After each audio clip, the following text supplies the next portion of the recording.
Today I want to talk to you about life and death. And in Japanese there's a term for life and death. It's called shoji. And sometimes shoji is translated as birth and death. Or it can be translated as the arising and the falling away. But it's not about, birth and death or life and death. Life and death are inseparable, but it's not the idea that we live and then we live and then we live and then we die. That's not what it's talking about. I mean, intellectually, I guess you'd say, well, anything that's alive has to die. But it's more than that. It's a moment by moment flux that's going on, this arising and falling away. And in fact, this arising and this falling away can't even really distinguish those. And as we reflect on it, they're indistinguishable, and yet they're part of this whole process that we are living ourselves every moment. And again, even the moment makes it sound discrete, makes it sound like a separate thing that then goes to the next moment, and this goes beyond that too. It moves more sort of like flux or whatever you want to refer to it as. But I would, as I'm looking around this room, I think about the Zen practice that we share, the Sangha, and our teachers. But I'm also struck by something else that's so fundamental that we have in common. Right? All of us sitting in this room, myself included, all of us. And that is that each one of us is going to die, physically die, at some point in our life. Right? We're going to die.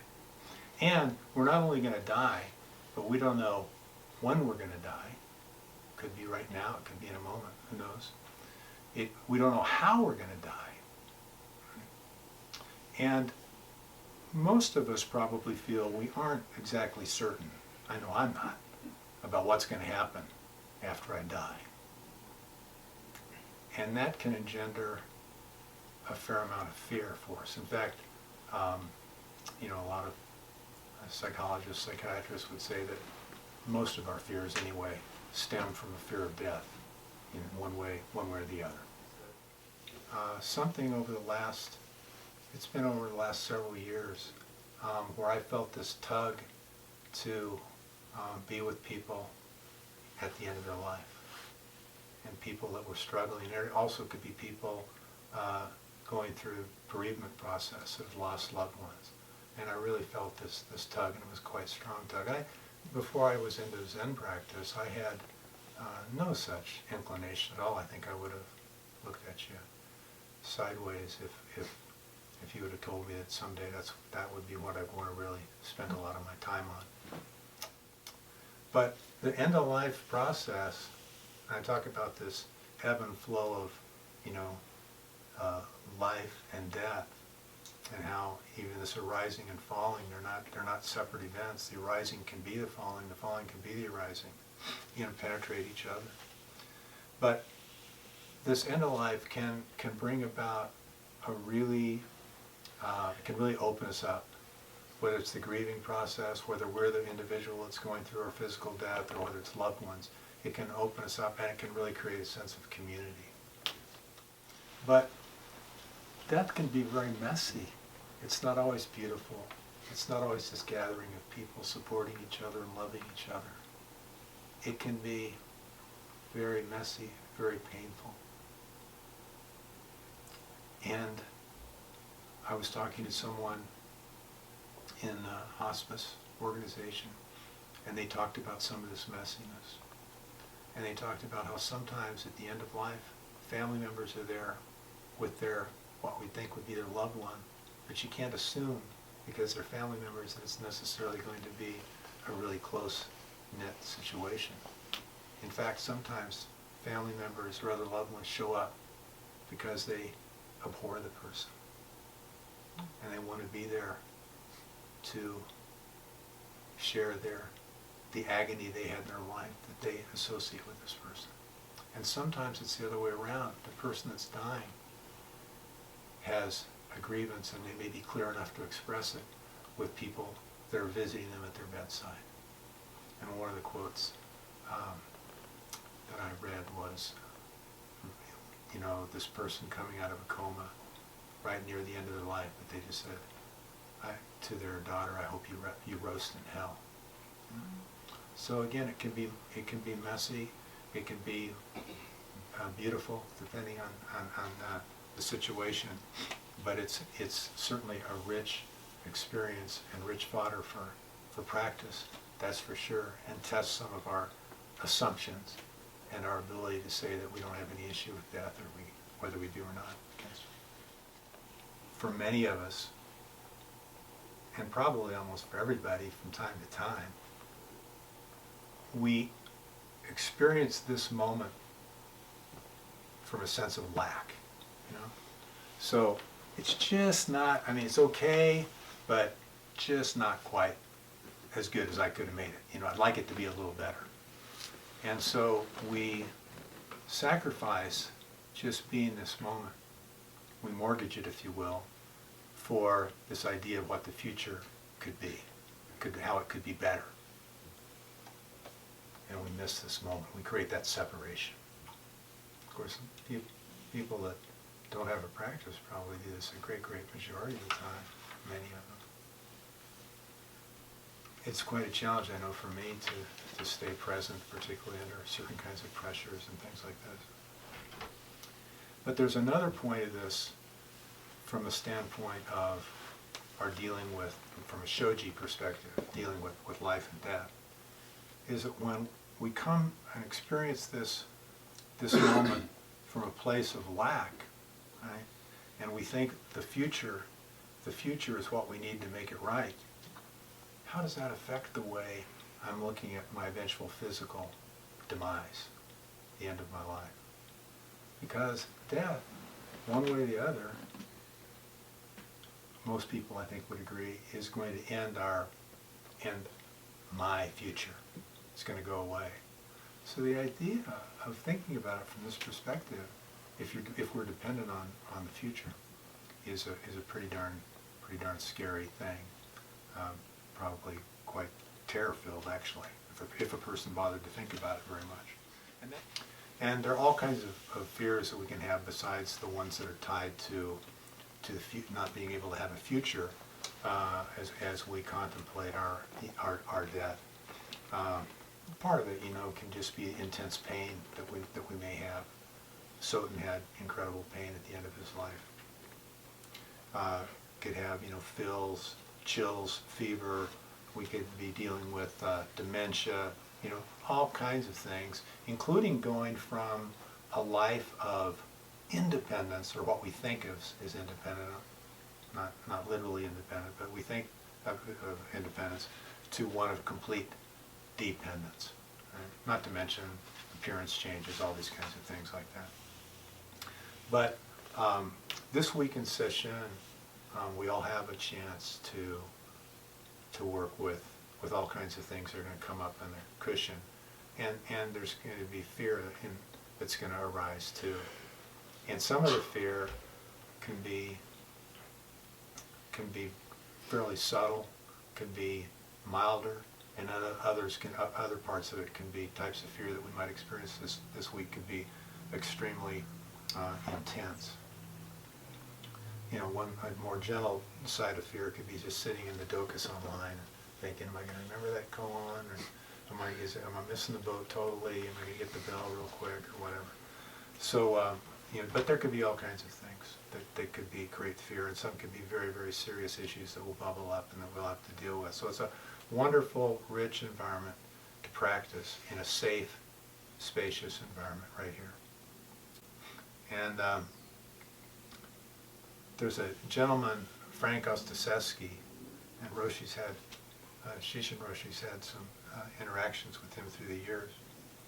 And he's dedicated much of his life to working with people at end of life.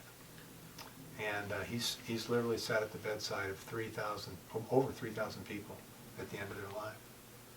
And once he was asked to give a talk about what he's learned through his experience. And he found out about this talk, that he was going to actually be on the agenda at the very last minute. So he was on a flight to wherever this conference was being held, and he just scrawled 5 things on a bar napkin, literally on the plane. And he calls them the five invitations. And really, these invitations are guides to living fully each moment of our life, and then also to address matters at the end of life.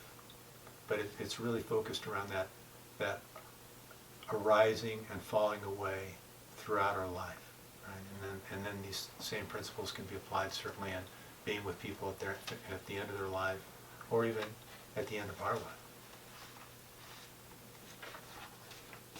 And one of the points I might add that he makes, that Frank makes, is that in our culture it's so easy to push death away. I'm not going to deal with that right now. I don't want to think about the fact that I'm mortal, or I'm still relatively young. Of course, the older you get, like at my age, it's harder to do that with a straight face, because But anyway, here are the five invitations, and I'll go through these in a little bit more detail. One is don't wait. One is welcome everything, push away nothing.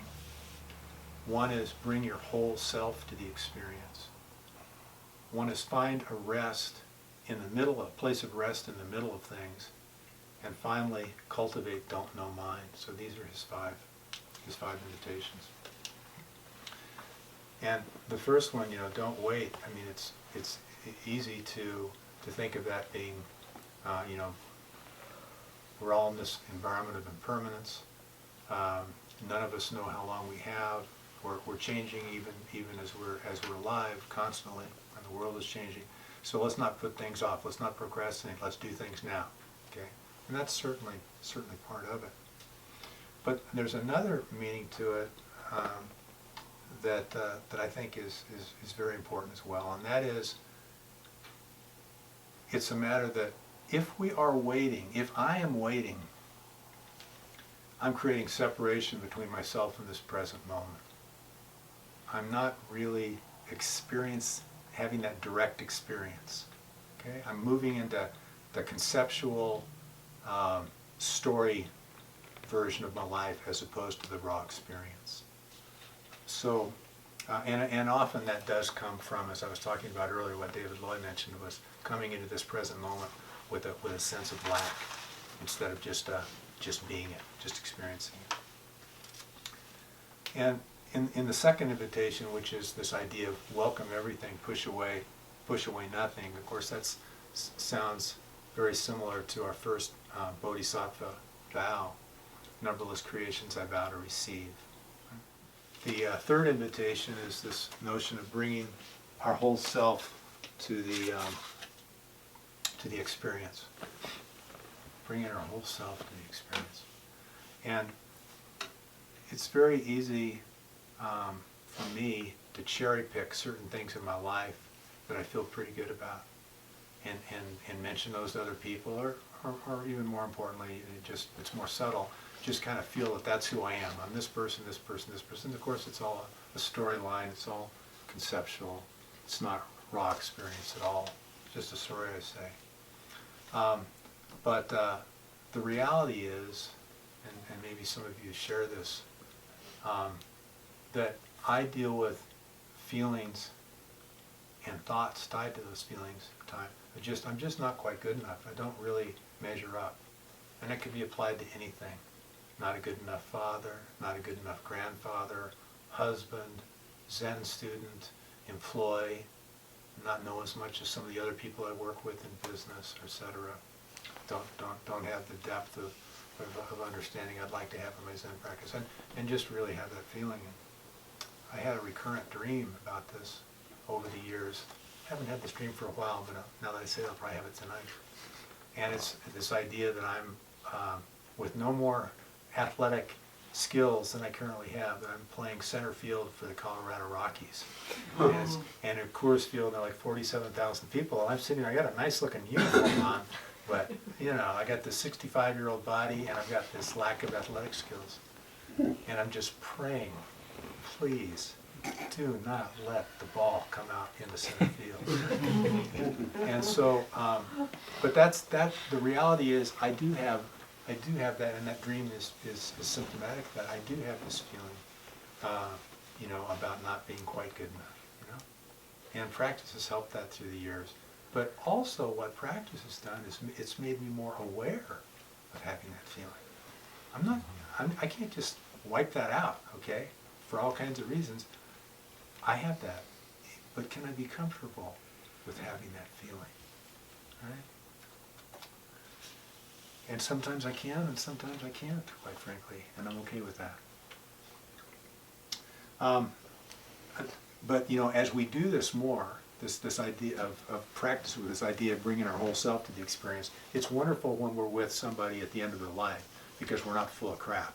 We're not saying, oh, how are you doing today? Or, hey, you're looking good. Or, some kind of phony baloney thing like that. It can really be there. And when you hear things, if they're able to talk, you're able to really relate to them, understanding our own challenges and issues that we have, and really be able to connect and have compassion with them, But it's so healing. I know I've mentioned this story a lot, but it's so powerful that back, when I was attending here, at the Abbey here, a great heart retreat, and this idea of really being able to accept everything, really being able to accept this voice of acceptance. And Roshi asked me to be the Sesshin Roshi about being this voice of acceptance, and I did a little role play with it. And when I thought, oh my God, I can really accept all of me like this, and it was just this really powerful thing. I remember tears streaming down my cheeks. It was an epiphany, absolutely. And but anyway, being able to bring our whole self. I mean, really connecting to humanity is. It's like studying that collage up there, as far as this being part of everything, caring about everything, having this compassion, and really being the jewel in Indra's neck. And this other one, the fourth one, is invitation number 4 is finding a place of rest in the middle of things. And we do, like at home, my wife Barbara and I, we always say a gata right before we eat, just like we do here. In fact, except we usually do earth, water, fire, air, and space. That's the one we typically do. But it's a way of finding a place of rest for us in our lives, our busy lives. And there can be a lot of stuff going on, and we can do that. And I always find that so helpful, of course, in retreat as well. We do those.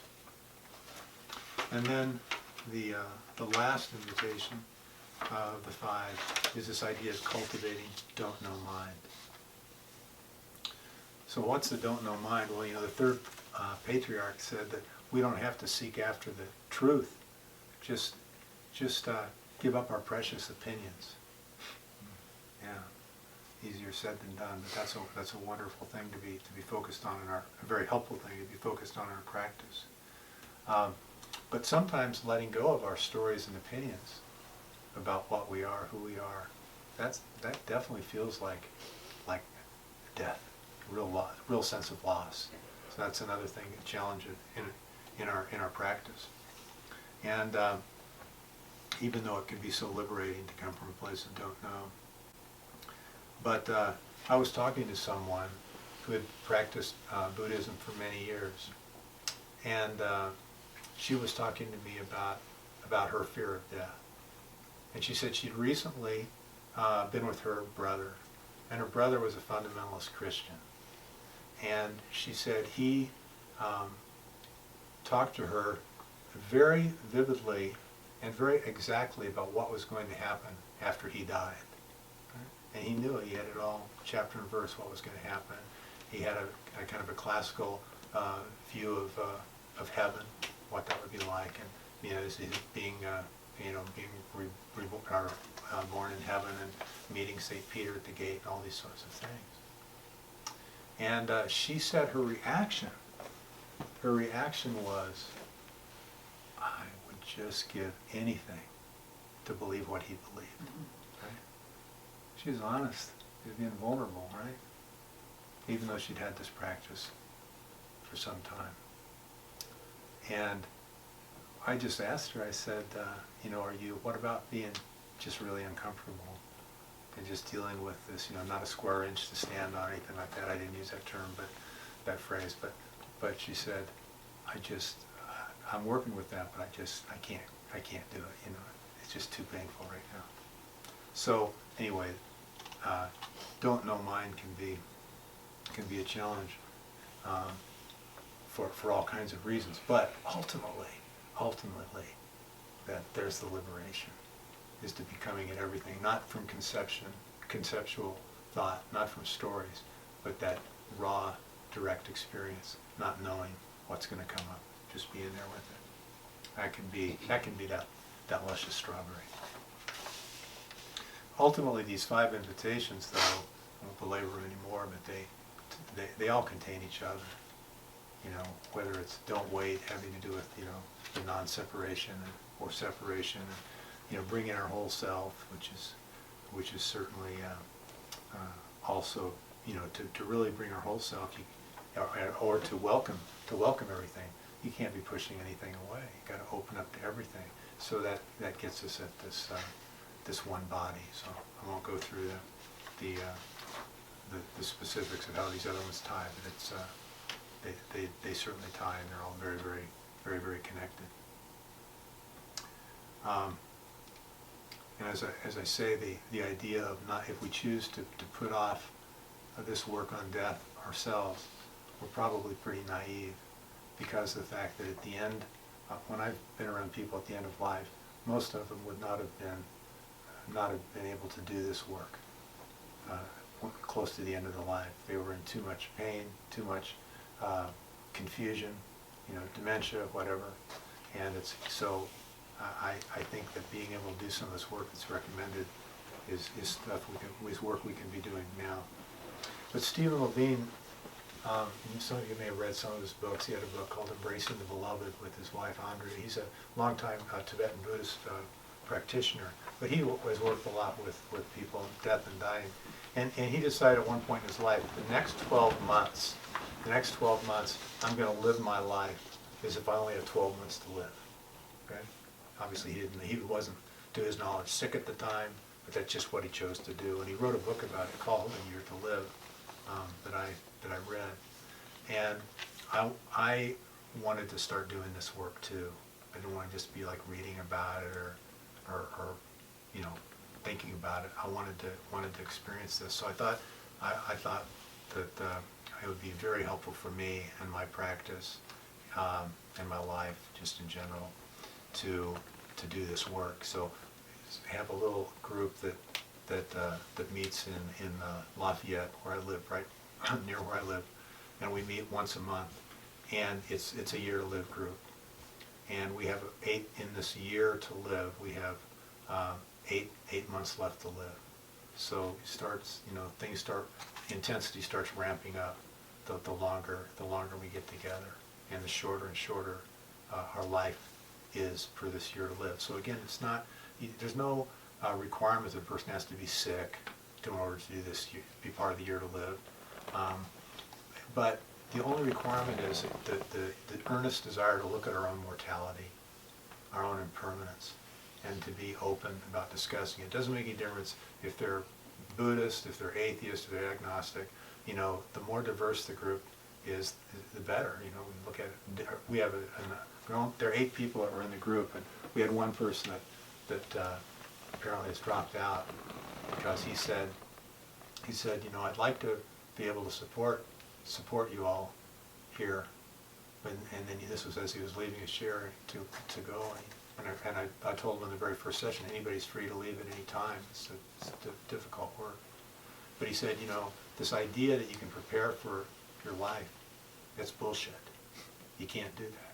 Okay, and then he told a story about someone close to him that had recently had a serious illness, and even though they recovered, I think that was probably a kind of a very scary issue for him. So anyway, so he left, and some people that were in the group were then talking about that. And can we do that or can we not do that? And I know that for me, I have no idea. Well, I've never physically died, right? And I don't know what that's going to be like. And I don't know that it's going to help my situation when I reach the end of my physical life. I can't know that either. But I'll tell you this, that if it doesn't help me one lick, okay, or even if it makes it just a little bit tougher, I want to keep doing that with this work.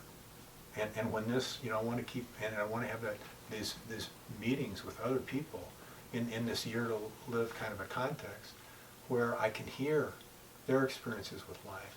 I can hear about their experiences with death. And I learned so much from that, and it enriches my life. Okay, on the shoji continuum there, it enriches my life. And what it'll do for my physical death, I don't know, but it also helps me with the passing away, the rise and fall of each moment. Absolutely. There's a koan from the Book of Equanimity, case 63, and it's Joshu asks about that. Master Joshu asks Master Toshi, when a man who dies the great death revives, what then? Toshi replied, going by night isn't permitted. You'd better arrive during the day.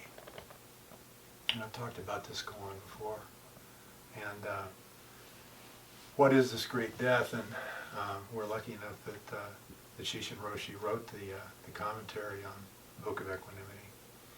And in his commentary, he talks about this great death being the dropping off of body and mind. And to really do that, we've got to let go of all of our defenses, our projections, all these different things, like me stuff. We've got to really let go of all that. And then after we do that, not grabbing back onto it again later, okay? But really being awake to all of this. By day, Roshi says we better not arrive at night, not sure what it is, clinging to these projections and ghostly projections, but instead arrive in full daylight, very clearly about what's going on, and still be able to be living out this great life because of the great death that we experience. And as he says, by doing that, we can live this ordinary life in the most extraordinary way. So, as Eno chants each evening, that time swiftly passes by and opportunity is lost. Each of us should strive to awaken, right? And take heed. Do not squander your life. So that encompasses this impermanence, encompasses a lot of this shoji challenge and conundrum, if you will. And this week, though, we've got this amazing opportunity to practice, and none of us can know if we'll ever have this opportunity again. Okay? Who knows? So together, we just keep living our life of the Buddha. Whatever that, whatever we're involved with, whether it's doing our zazen, weeding, tending to the grounds, making meals, vacuuming, whatever it is, cleaning the toilets. And doing that, we just dive into this life and death. And whether we have 12 months yet to live,